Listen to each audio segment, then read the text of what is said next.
Now before we start, I want to make a disclaimer that I love ginger people. Greetings friends, and a very warm welcome to you all. Got shortchanged on this side. Belong to some ginger fella with hairy wrists. Something's building a nest inside here. What's that in arm cheese? Delicious. I think the best thing for this will be just to go plop.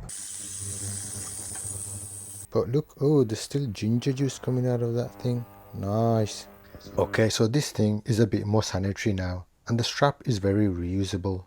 That crystal is the main thing that lets it all down. The crystal is sitting below the bezel, so I don't even need to remove it in order to try and sand away that black PVD plating. But I didn't really know what was going on with this case, so I decided to remove some of those Allen bolts on the lugs, which seemed like a natural thing to do to dismantle this whole thing. Once I removed the 4 bolts, I thought it may separate from whatever it was holding together, but after trying a few times to see if anything happened, I moved on. It wasn't something I needed to figure out just yet, and I could see some red bushings where my bolts had just come from, so I figured they had some role to play in the separation process. But you can make some mental notes of what the process is if you were just looking to slap on the mod case and bracelet, while I go off on a tangent as I usually do. So I'm starting off with some really coarse paper here, which is 280 grit, just to get rid of that black plating quickly. I can then refine the grain with less coarse paper once the plating is completely gone. And with the coarse paper, it didn't take too long before all that black plating was gone, and I could visualize the final outcome of this thing with a new crystal and that lovely green dial. And even with the green, it looks quite monochromatic, like everything is a shade of grey. Even the green looks like a shade of grey. From the ginger fella's days. I was actually satisfied with the grain produced by the 280 grit, but I did go up to 600 grit just to refine the size of that grain. Now it was time to see how it all looks with a fresh crystal, so I removed the 4 red bushings and separated the case, and realized that the octagonal part was just a shroud that envelops the actual case, which is made from plastic. And I thought you guys bloody washed this thing while I was away making my tea. Look at it. That is just disgusting.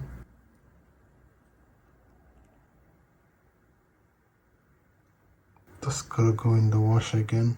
Okay, so it went in the ultrasonic again, and now we can remove the 4 screws that hold on the case back in order to remove the movement to get access to that scratched up mineral. Again, if you're planning just to change the shroud, then this step is not necessary, but if you want to change the inner bezel or the chapter ring or the hands, or if you wanted to upgrade the mineral to sapphire, then you will need to do these steps. So once we gently pry out the movement, we can now see the full glory of that dial. And I love this green dial, so that is what I have based my mod design around. We'll just put the movement away safely for now and try and hammer out that glass.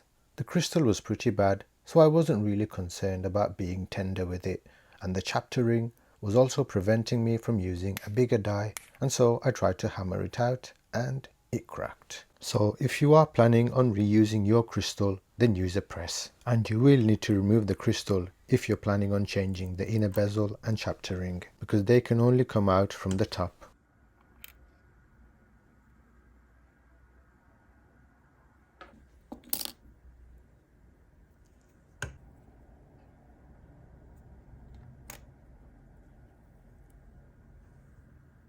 So we'll just remove the old glass gasket and clean it up, as we will be reusing it, and I've got myself a lovely bit of sapphire instead of the standard mineral that was on there before. I paid about 15 quid for this sapphire, and of course I'm going to test it.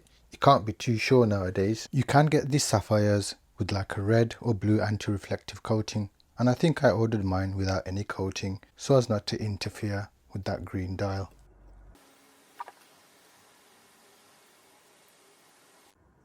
Here I'm not pressing on the crystal fully, as I'll be removing it several times. Now when you reinstall the movement, make sure the minute hand is set so that it falls in between the hour markers, otherwise it will get trapped underneath those chunky 3D hour markers. So now you can see the minute hand is clear from those hour markers, but there are these 4 pesky little metal tabs on the case attached to the pushers, so make sure they haven't become trapped by the movement. It's best just to fold them back to allow the movement in without obstruction, and then just fold them back over the movement once everything is in place, and test the pushers to make sure they are operating correctly.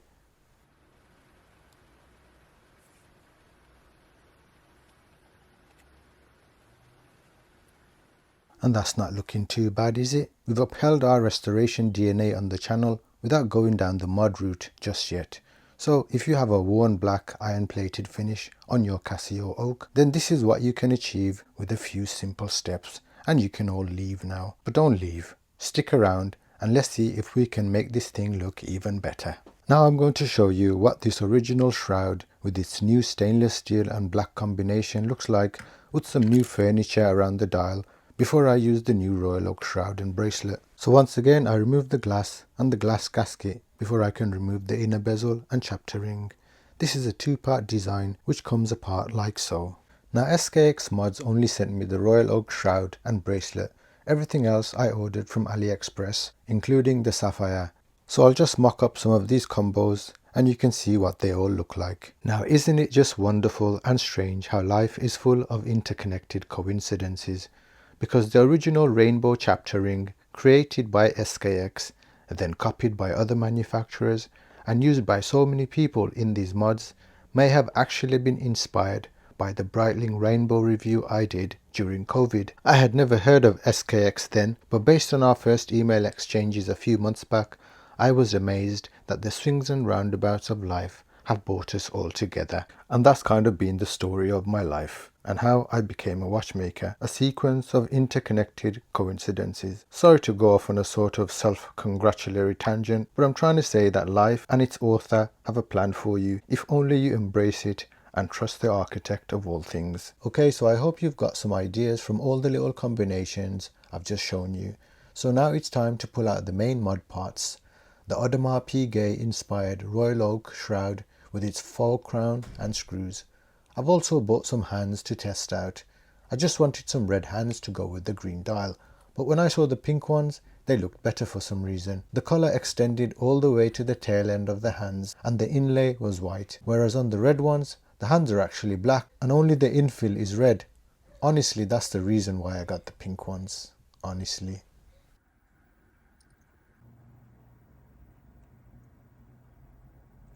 I don't know about that, man. That looks a bit risky, doesn't it? Very risky. So here's what it looks like with the original shroud, and this is what it looks like with the mod.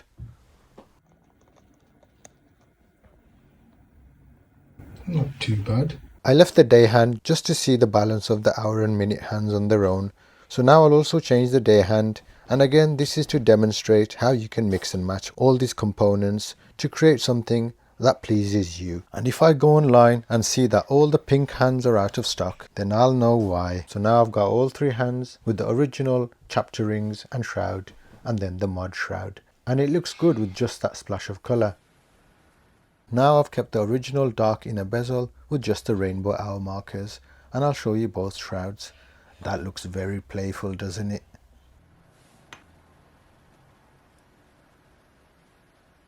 And here we have the red on red combination, but those pink hands definitely need to be relegated with this combo. What do you guys think of all this so far? Let me know in the comments, and while you're there, hit the like and subscribe button. If you don't, then your favorite color is pink. Okay, so now let's try on those red hands. And again, I've tried to show you as many combos as possible. So I've gone back to the dark outer ring and the red outer ring, and that looks so sweet. And those cheap plastic parts look really premium now, don't they? Once everything is put together. Fire. And here is the all red. Bit too much? Yeah. Yeah. Letterbox red. Nice. So maybe I could do, oh yeah, pink our hand, a red minute hand. Sweet. So that was me thinking out loud about mixing and matching the red, pink and grey hands. But now it's time to choose a design and finalize this thing. For now at least. I may change the design to something else, or even order a few more colours and dials to play around with. And that's the amazing thing about this. You can customize however way you want with the endless combinations of dials, chapter rings, shrouds and hands. And when you get bored, try something else. While I'm here, I'll also show you how to change the batteries on this thing. This module uses two batteries, one for the analog and one for the digital, I think. And if you can't be bothered to search online to decipher the battery codes and sizes, here is a handy little tool to check what battery size you need. The old batteries had a Japanese size code on them, and other batteries may not even have an English code on them. So you just find the right slot for the battery, and when you have an exact fit, that will tell you the Swiss battery code for that size.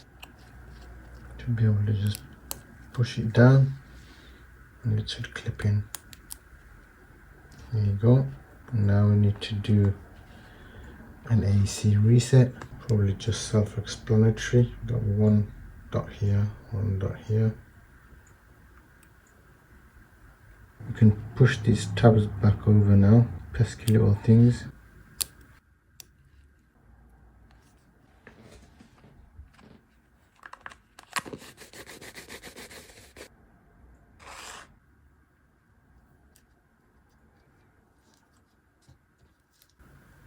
That should line up with the spring here and the spring there. Text on the back should be facing up like so. So that's kind of it folks, really. I'm just going to finish this off with the Royal Oak bracelet and shroud. Now there's only one more watch left, which I teased in the original video, which was the twin graph reissue.